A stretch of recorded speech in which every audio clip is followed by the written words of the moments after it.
샬롬. 1월 22일 금요일 아침이 밝았습니다.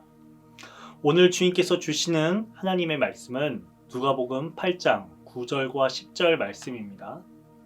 제자들이 이 비유의 뜻을 물으니 이르시되 하나님의 나라의 비밀을 아는 것이 너희에게는 허락되었으나 다른 사람들에게는 비유로 하나니 이는 그들로 보아도 보지 못하고 들어도 깨닫지 못하게 하려 함이라.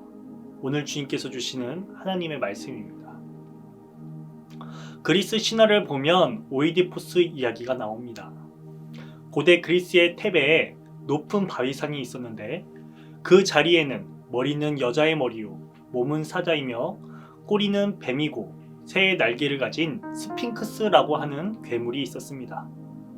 스핑크스는 그 길을 막아선 채로 지나가는 행인들에게 수수께끼를 내어 그것을 풀지 못하면 잡아먹었습니다. 많은 사람들이 스핑크스의 수수께끼를 맞추지 못하여 죽었으며 그로 인하여 테베시는 점차적으로 피폐해져 갔습니다. 그렇기에 이 괴물을 처치하면 그 나라에 홀로 남은 왕비와 결혼하고 왕이 된다는 명령이 있었고 그 소식을 들은 오이디푸스는 스핑크스의 수수께끼를 맞추고자 산으로 향하였습니다. 스핑크스는 오이디푸스를 바라보며 수수께끼를 내었습니다. 아침에 4발, 오후에는 2발, 저녁에는 3발로 걷는 것이 무엇인가? 라고 물었습니다. 여러분은 이 질문에 답을 아시나요? 오이디푸스는 이 난해하고 어려운 수수께끼를 맞추었습니다. 어릴 때에는 4발로 걷고 한창 때에는 2다리로 늙어서는 2발에 지팡이를 짚고 걷는 존재, 즉 인간이라고 오이디푸스는 정답을 맞추었습니다. 오이디푸스의 정답으로 인하여 스핑크스는 충격을 받아 절벽 아래로 떨어져 죽게 되었고 그 이후 오이디푸스는 테베시의 왕이 됩니다. 이렇듯 스핑크스의 수수께끼는 죽느냐 사느냐 하는 문제로 연결되어집니다. 수수께끼를 틀리면 죽음의 길로, 정답을 맞추면 더 나은 삶으로 연결되어지는 것입니다. 성경에도 이와 비슷한 이야기가 나옵니다. 삼손과 사자 이야기, 그리고 예수님의 하나님 나라에 대한 비유가 그러합니다. 오늘 본문은 예수님의 하나님 나라에 대한 비유 중에서 4가지 밭에 대한 비유입니다. 예수님께서는 많은 무리들이 자기에게 나아오자 그들을 향하여 하나님 나라에 대해 4가지 밭의 비유로 이야기하셨습니다. 씨 뿌리는 자가 씨를 뿌리는데 길가, 바위 위, 가시떨기 속, 그리고 좋은 땅에 씨앗이 떨어졌고 좋은 땅에만 100배의 결실을 맺었다는 비유입니다. 그리고 예수님께서는 말씀하십니다. 들을 귀 있는 자들은 들을지어다. 예수님의 이야기를 들은 무리뿐만 아니라 제자들에게 있어서도 그 비유는 수수께끼와 같은 비밀로 가득 찬 알 수 없는 이야기였습니다. 오늘 우리가 읽은 본문의 내용은 제자들이 예수님께 나와 비유의 뜻을 물을 때에 이야기하신 내용입니다. 예수님은 제자들에게 이렇게 이야기하십니다. 하나님의 나라의 비밀을 아는 것이 너희에게는 허락되었다. 그러나 다른 사람들에게는 비유로 하나니 그들은 보아도 보지 못하고 들어도 깨닫지 못하게 하려 함이라 라고 이야기하십니다. 왜 예수님께서는 어려운 수수께끼와 같은 비유를 통하여 하나님 나라를 이야기하셨을까요?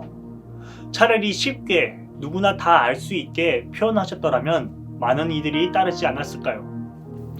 예전에 교회학교 어린이들을 대상으로 하나님 나라에 대해 설교를 하고 아이들에게 자기 자신이 생각하는 하나님 나라에 대해 그림을 그려보라고 한 적이 있습니다. 아이들이 몇 분 후 그림을 가져왔습니다. 자기가 좋아하는 케이크 가득한 나라, 게임을 시간 제한 없이 계속할 수 있는 나라, 사랑이 가득한 나라, 황금으로 모든 것이 둘러싸인 나라를 각기 그려냈습니다. 아이들은 제각기 자기들이 생각하는 하나님 나라에 대해 그리기 시작했습니다.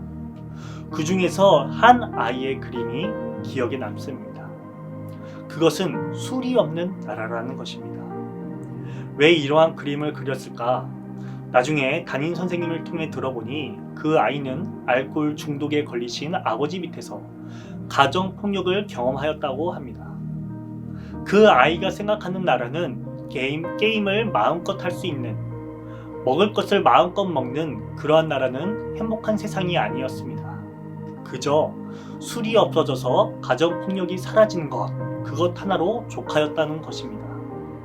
전쟁이 만연한 국가에서 자란 어린이들은 전쟁이 없는 나라를 그려낼 것이고, 가난과 어둠에 살고 있는 어린이들은 그러한 것들이 부재한 상황을 그려낼 것입니다. 이처럼 하나님의 나라는 모든 좋은 것의 총집합체로 그려낼 수 없는 세상입니다. 왜냐하면 하나님 나라는 직설적 방식으로 담아낼 수 없는 비밀과 같은 것이기 때문입니다. 타자가 살아가는 이 세상에 대해 우리가 온전히 알 수 없는 것처럼 하나님 나라 역시 쉬운 언어로 결코 표현할 수 없는, 그리고 표현해서는 안 될 그러한 세상이기 때문입니다. 이처럼 우리가 살아가는 세상은 온통 하나님의 나라의 비밀스러운 이야기로 넘쳐납니다. 그렇기에 우리들은 제자들처럼 예수님께 나와 물어야 합니다. 스쳐 지나가며 보고 들은 것에 대해 물음을 가져야 하는 것입니다. 이러한 영적 태도가 우리를 하나님 나라로 향하게 합니다.